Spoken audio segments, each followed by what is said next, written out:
Биз адам болгондон кийин өзүбүзгө көп суроолорду беребиз. Ошол суроолордун ичинде бир суроо бар. Эмне үчүн мен ийгиликке жетпей атам? Бакыт жакшынакай байып атат, а мен үчүн байый албай атам.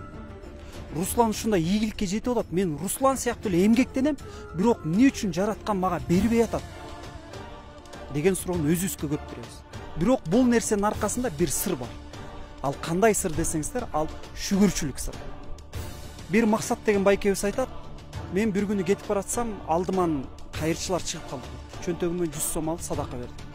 Берсем, ал киши мени таанып койду dedi. Сен Максатсыңбы dedi. Ооба, мен Максатмын. Сен Америкада окуп келгенсиң. Ооба. Азыр мондай компанияда иштейсиң. Ооба. Максат, сен 100 сом бергениң уят. Берсең келе, 200 сом бер dedi. Анан ар талтып, бир сүйлөштүк, акырында чыдабай кетип анан, байке жана мен берген 100 сомду берсеңиз дедим dedi. Бергенде алып алып басып кетип калдым. Анан чөнтөктөн чыккан акчайым кайра чөнтөккө салып койбойюн, кийинкисине берейин деп, кийинкисин алып барып берсем, ал эже алды дагы мага ыраазычылыгын айтты дейт. Рахмат балам. Үйдө 5 балам ачка жатты эле, азыр самсы алып барып берип курсагың тогузайт. Рахмат балам дегенде мен ойлонуп кеттим дейт. Үйүндө 5 бала болсо, самсы 30 сомдон болсо, 150 сом. 50 сом жетпей атат. Андан көрөк дагы 100 сом кошуп берейин.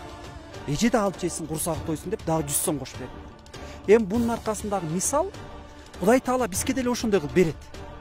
Берген кезде биз шүгүр кылып, жараткан Алла Таала сага чоң рахмат.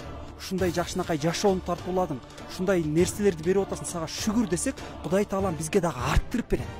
Кулум, сага ушунча эле нерсе берип атсам, сен ушуга ушунча шүгүр келтирип атасың, мындан арттырып берсем, кандай шүгүр келтирет болду экен деп дагы арттырып берет. Ал эми ошол эле учурда Кудай Таала бизге берген кезде, биз ошого шүгүр кылбай, наалып, накчып, дагы жетпей калды, мындай болуп калды деп жашай турган болсок, Кудай Таала аны бизден алып коет дагы. Сен ушул күнүңө шүгүр болбосоң, анда могу күнүңө жашап көрчү деп туруп, бизди артка жылдырып коюшу мүмкүн. Бир суроонун сыры түйүнү ушунда жатат. Биз ар бир аткан таңыбызга, ар бир баткан күнүбүзгө, жашап аткан жашообузга биз шүгүрчүлүк келтирсек, Кудай Таала бизге ошончолук бере берет.